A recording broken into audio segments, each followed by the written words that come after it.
Hi everyone again.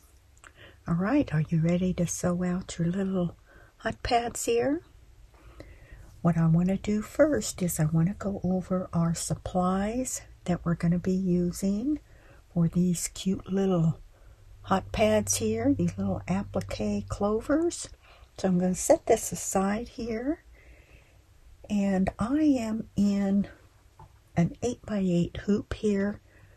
I have no-show stabilizer in my hoop, and the fabrics, I have prepped these fabrics a little different way here.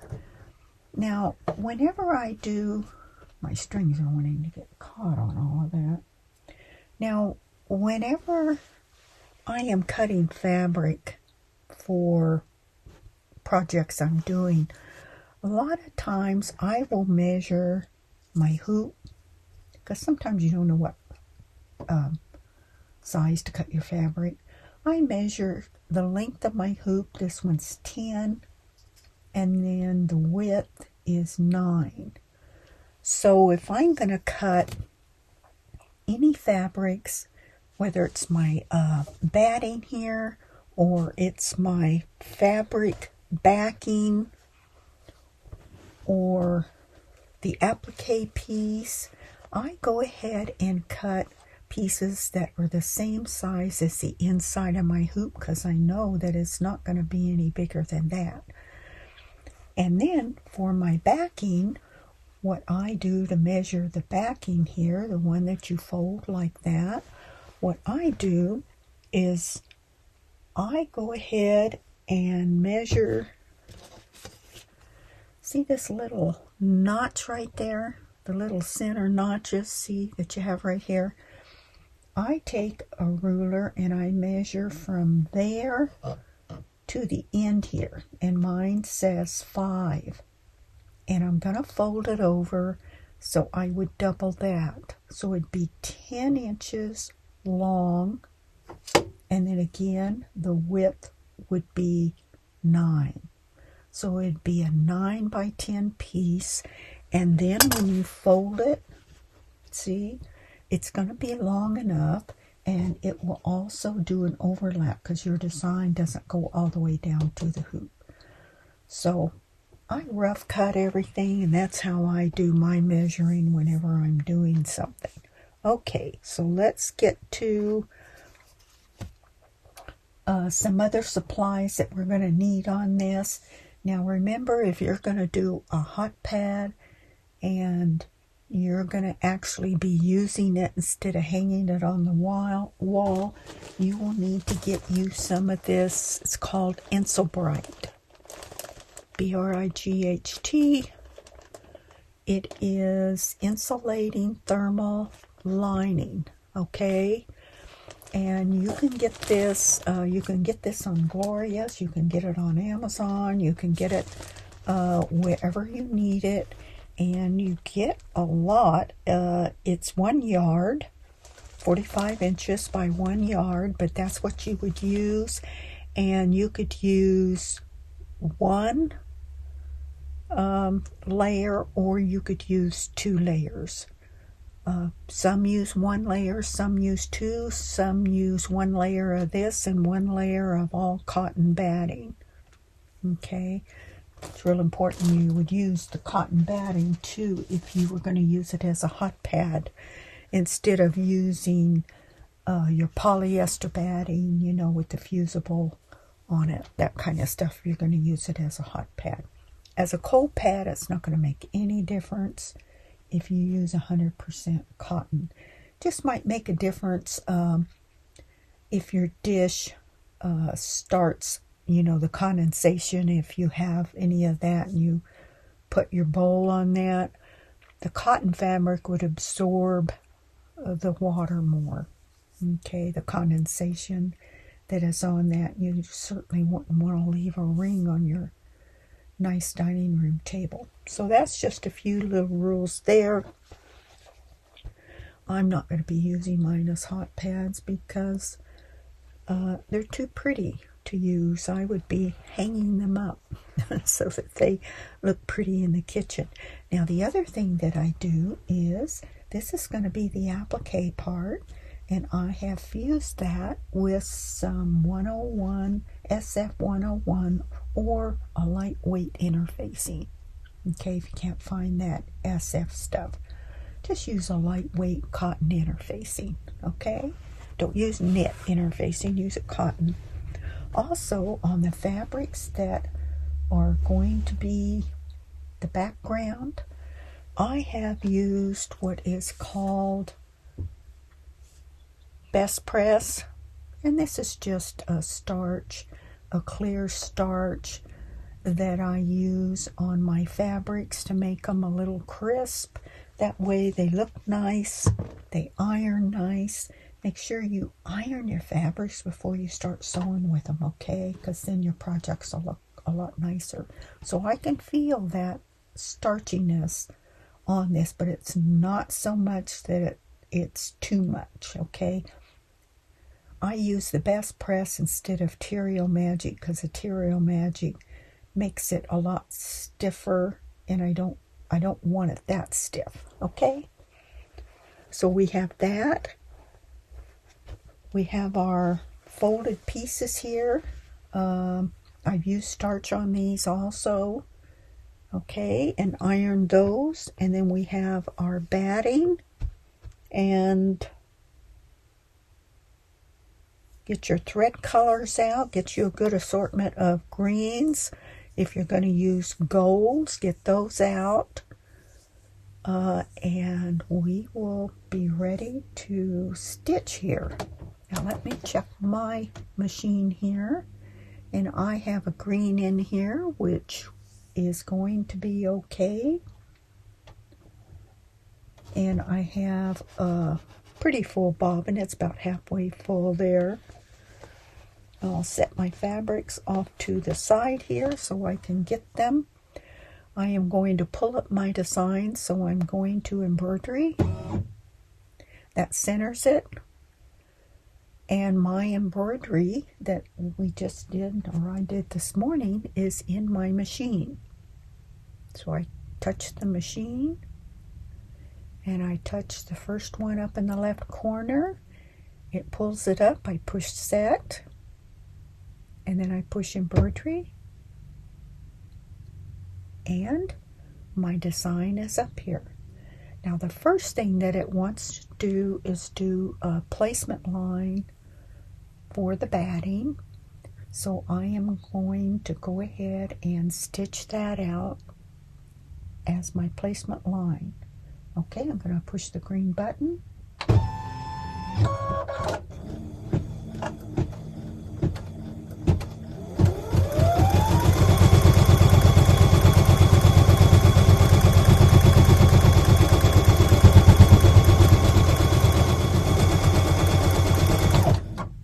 Now what I do is I go ahead and stop the machine once it does a full circle, because I don't need another line, but it automatically does that in my Design Center or IQ Designer.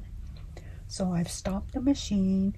I'm going to go up here and I'm going to touch my scissor icon up there on my machine. It's going to cut my thread.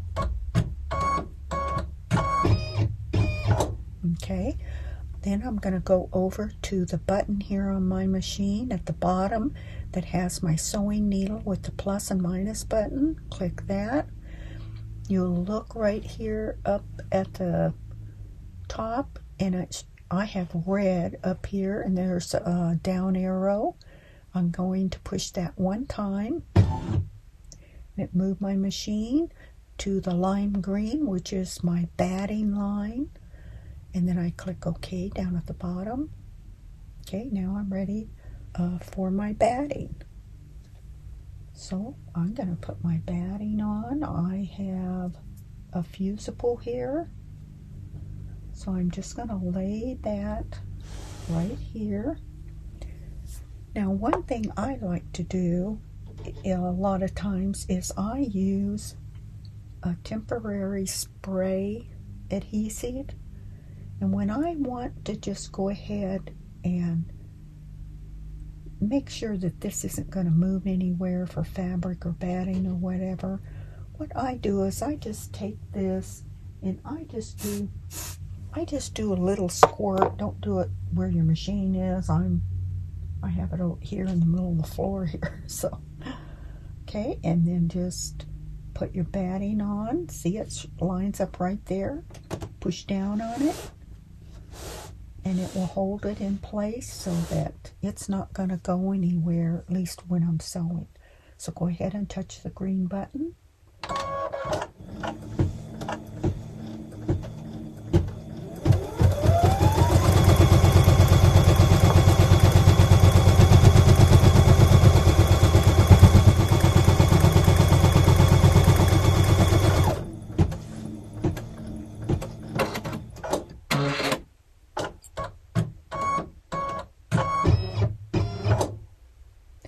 The next thing we want to do is trim our batting. And I just trim it right next to the line there. Okay, I'm going to stand up here. I try not to take my hoop out any more than I need to, because eventually you will need to replace your hoop sensors in your machine. So this will keep from producing wear and tear on your machine. My Solaris, now that was 2 years old, and I had to replace. It's in the shop still right now. Hopefully I'll get it tomorrow. They had to replace the hoop sensors because it will reach a point where you won't even be able to embroidery on it. Button will come up and tell you that you can't embroider on it anymore. And my Solaris, unfortunately, has been down since the middle of December because it went down. The repair shop went on vacation for the holidays, so I had to wait 2 weeks, and then I had to wait another week for them to be back into the dealership because they have more than one dealership. And then when it went in, they had to order. I had a clicking noise in my wheel, and then they had to order a motor for it, for that little part. And it's still there, and here we are in the middle of February, so January, almost 2 months the machine's been down. So I'm glad I got this still there, or I wouldn't have a machine to stitch on. So it's really nice to have an extra machine that might just do embroidery for you, especially in my case. I have a business on eBay, and I need a machine to keep projects up on my eBay. So this machine has really helped out. But I will be glad when I get my Solaris back. Alright, so we have sewn our batting on. I have trimmed it, and the next thing that we want to do is lay down our fabric, our background fabric. Now this one's directional. Let's see, it goes this way. It is directional. See my little St. Patrick's Day guys? I kind of like to have those in there.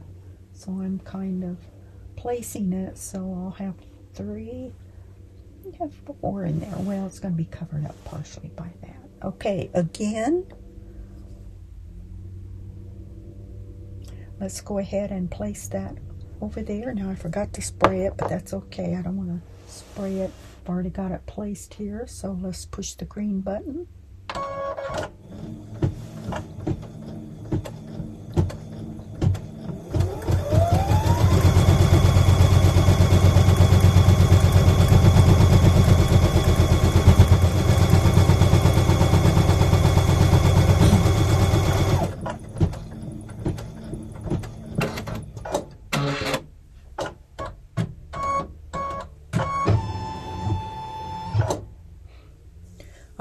there is our fabric placement line for the background fabric. Now you can tell when it's sewed this, see how we have a little lip here and the batting kind of sticks up? Well, that's because we did our batting smaller, our line, then we did the outside line, and that creates a little puffiness for you. And the reason's because our batting is not in our stitch line that we just created here, okay, and we did that on purpose. Now also, whenever I put thread in my machine to start it, I always put the thread I'm going to use for my fancy fill. Then that way you're not changing a bunch of thread, you know, in between, okay? So I'm going to use this same thread. That's the color right there, and I think it looks fine to me. So I'm going to go ahead and start the fancy fill.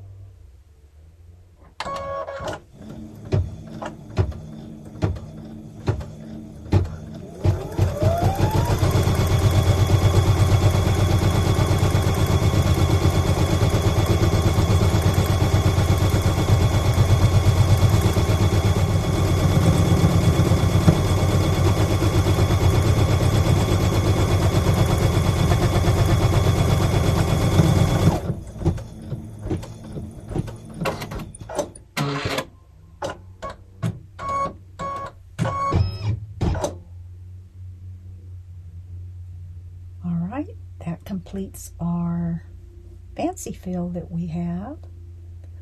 So the next thing we want to do is grab our applique fabric that we want to use for the clover. And I have mine here, and I'm just going to put the fabric just above where it is right there, because our clover is not coming down very much further, and then I can hang on and save some of this and maybe make a little coaster or something. Okay, so I have sprayed this, so I will go ahead and just kind of push on it. Now this is the one that I do have the fusible 101 interfacing on. Okay, now for this one I am going to be using orange for my thread. Alright, let's go ahead and do our outline.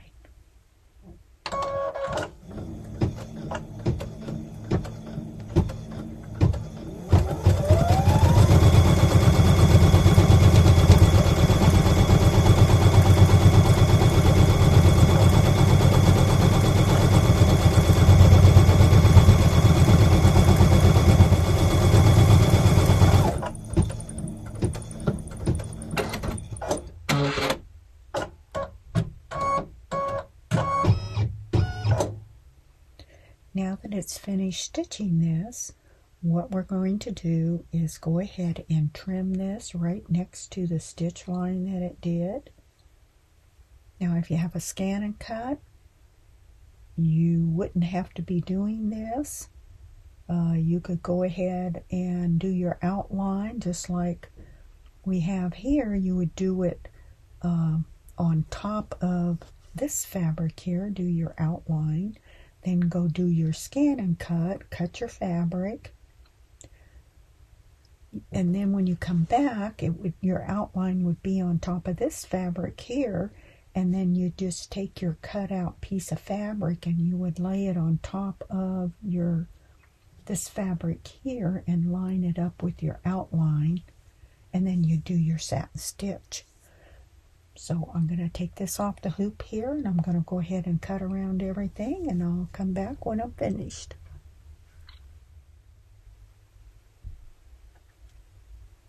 Now I finished trimming around my clover here. And when you trim around your clover, you want to make sure you have these little snippies. And you get these from Gloria Horn. Make sure they're the curved scissors, and these are the rainbow color, and she calls them the little snippies. Without those, it would be really hard to trim around your fabric here. Now on this applique, I used the interfacing, the 101 interfacing behind this, and on this little applique I didn't. I can see a big difference because in this little applique you can see buckles in the fabric, okay, because it does not have an interfacing on it. And when you finish it, your buckles, they don't go away. Okay, I've tried to iron them out. They don't go away. So for this one, I went ahead and I put the interfacing on the applique. And not only did it eliminate my puckers here, it also, whenever I trim it, it kept it from fraying. Because with this other fabric here, I had frayed ends all over the place, okay? So when you back that with that interfacing, when then you cut around it, it gives you nice clean edges here. You might have a fray here and there, but it creates a really nice edge for that applique to sew onto your fabric. So I'm going to hoop this back up. We're going to do the satin stitch around this.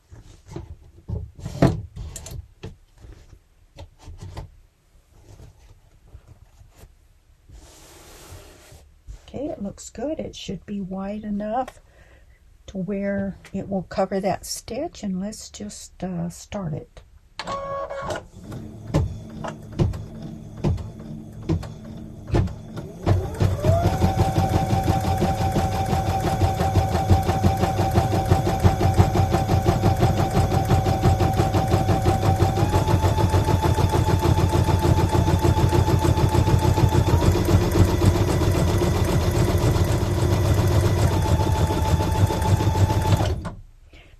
Stop it because I want you to see that you have enough edge on this to where it's going to cover all of your lines.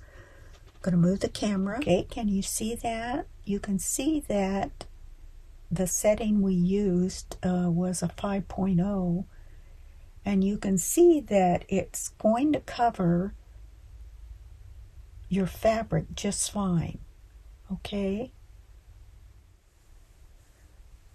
And that's what you're concerned with, is the width of your zigzag gonna cover everything, especially when it comes down here in the curves and everything, if you didn't get close enough on your cutting to cover that. It looks good. It's going to do really well, so I'm gonna go ahead and continue with the stitch.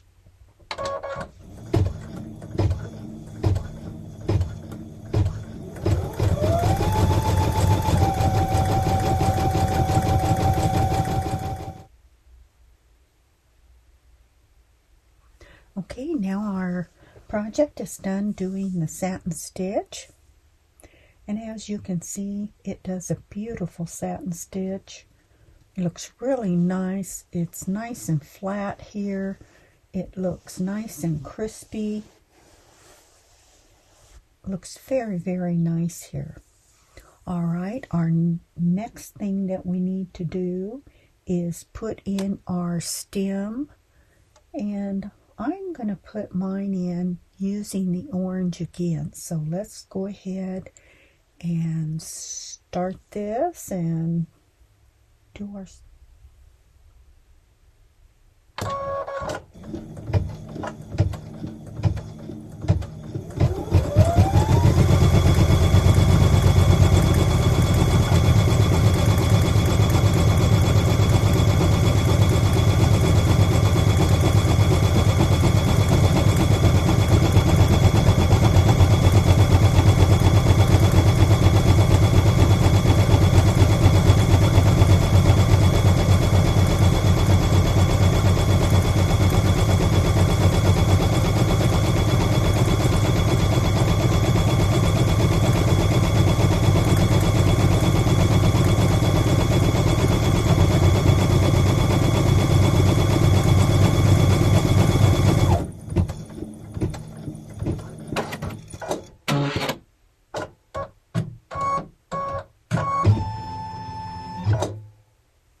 last thing we want to do for our topper, we're getting ready to do the last stitch, which is our backing. And when I was making this topper here, I realized that I forgot to give you that step on how to put our little hook up here for if you wanted to make it a pot holder and you wanted to hang it on your wall. So I'm going to edit this in with the topper we did on this one. This one's already finished. I had to do this a different way. I had to, once it was finished, I had to, let me go this way. I had to rip out about 1 inch right here where I was going to hang the topper, and then I slided this in and then went ahead and sewed the top part here. Okay, and I know you will do that at some point. You get excited and want to see what it looks like, and you'll forget your little hanger. So this is a different topper that I am doing, and so I'm going to show you how to put this little hook in, and you have to lay it in here before you put your backing down. Okay, so this is the little piece of twill that I'm going to be using, and I usually cut about a 4-inch strip of it, and then I fold it like this, and I use this Sue Daily glue stick, and I put a little dab on there and I just pinch it together, and then that will hold it for you while you're putting it in. Okay, you're going to need a little bit of tape here, and I have some of Kimberbell's tape, and what I want to do is take this, let me take it out of the hoop for you so I don't have that foot, or at least pull it out a little ways, like right there. So what I would do, let's see, it looks better like it would lay this way better. And you want that to be on the outside of your line there, and then just tape it right here. You want to make sure that it's not going to get in your line there, okay? And then what you can do is you can tape this down again so that it stays in place there. So just do another little strip of tape. Go like that. Tape it down. Okay, and then when you're ready to put on your backing here, you slide this back in. So you do that first, then you come back and you go ahead and put your backing on top of that. You would center it in the middles, okay, like that, and tape that. And then you would go ahead and sew it out, and that would put your top on. Don't forget to put this on your pot holder or your little hot pads whenever you're doing this. And this is twill tape, and I got these on Amazon, and they come in like 15 different colors. I think it's like 3/8 of an inch is what it is. It's all cotton. A lot of times if you use a ribbon, you have to be careful, because if you put an iron to that ribbon, sometimes it'll shrivel it up, or if it has a design on it, it'll melt the design. So I went ahead and got this cotton twill so that when I'm ironing it, I won't ruin the little holder right here. Okay. So we're going to finish the rest of this, and I'll go to the other clip here so that you can go ahead and put your backing on and finish your little topper. what I do, the folded edge is right here. Flip that around, our edge is right here. And we want to line this up with our edge center notch on our hoop. So there's one line there. Let me pick this up. My fabric covers it. Easy, I can see it. Okay, there's one line. All right. Now the other line here, what I do is I just make sure that I have enough on the bottom here. See, on the bottom here, make sure it covers that line right there.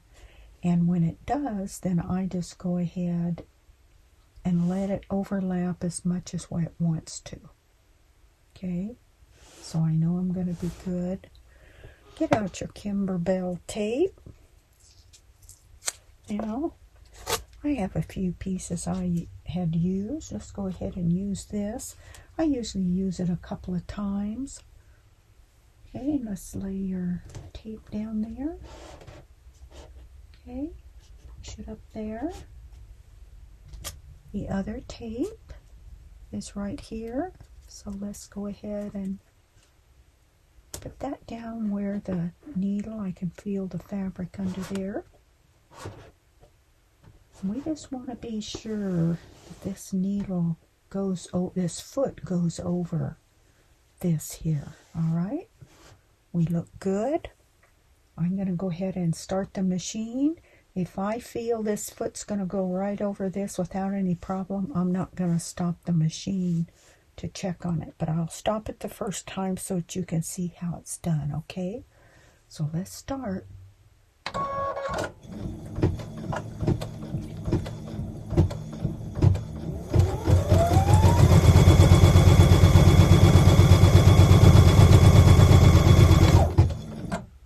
You push the green button, that will stop your machine.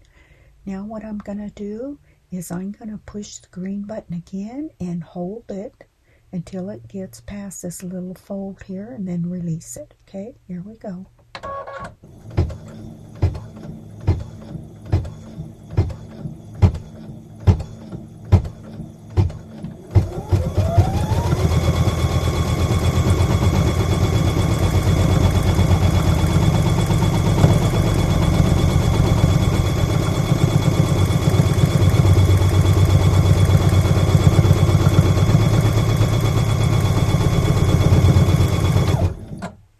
Stop again. Now let's go ahead and hold it.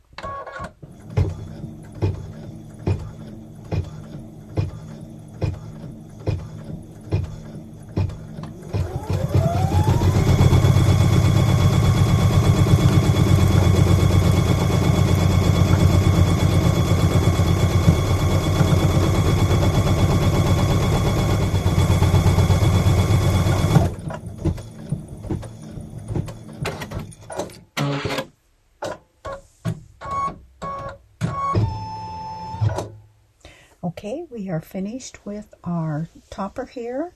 So what I'm going to do is I'm going to remove it from the hoop. I'm going to take the tape off. Okay. And then I'm going to use my pinking shears. There's a pinking shears. And I'm going to cut around my circle.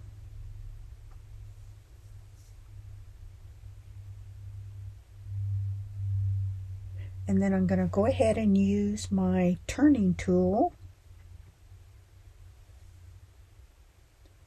And I'm going to turn this inside out.